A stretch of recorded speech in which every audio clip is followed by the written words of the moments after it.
Yo, what's up mga men? Nandito pala kami ngayon sa Mr. DIY. Kasama ko si paring Joseph. Kumiti pa sa camera para hindi halatang happy siya. At yun, sinimulan na namin magmasid-masid at magtingin-tingin ng mga bibilhin dito. Baka meron kami mga matripan. Sa mga taga Antipolo City, matatagpuan nyo lang to sa Victory Mall, 3rd floor, pinakadulo. Babalik tayo at marami pa tayong lilibutin. Sari-saring paninda, makikita nyo rito. Nag-aapat na isip ang tropa ko kung bibili siya ng sabon. May nakita nga pala ako rito ng sombrero at agad aking sinukat. Talagang napakaganda, DIY, may label. Lahat ng produkto nila rito ay sarili nilang label. Kaya kung gusto mo maging unique o hindi masyadong common sa mata, mag-DIY ka.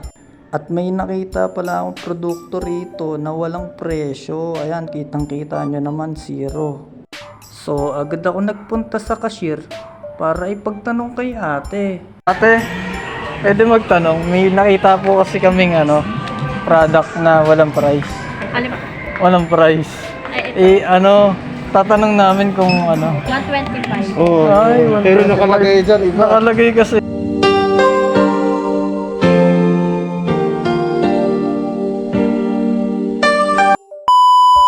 At lumabas na kami para magtingin ng mga jacket na budget meal. 50 pesos isa, tatlo 100. Dito lang yan sa may tabi ng Baklaran. Bibili nga pala siya ng long sleeve na pangkasal. Kaso ayaw niya ng formal suit. Gusto niya yung dating parang veterano. Baka Joseph yan. Bumili na rin pala kami ng cutics kasi pipinturahan namin yung bahay.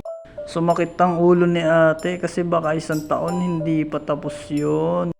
Pumasok kami ng 167 kasi bibili nga ang tropa natin ng glue gun. I-glue stick niya raw yung nguso ng kapitbahay namin na maputak. Hindi ko nababanggitin yung pangalan kasi baka umabot pa sa tulpuhan. Si ate kunyari pan nakangiti pero naiinis na sa akin yan kasi pinapatis ko na yung hawak namin na ilaw. Pero sa loob-loob niya gusto na niya akong umbagin. Tumingin na rin pala kami ng roller brush kaso ang mahal.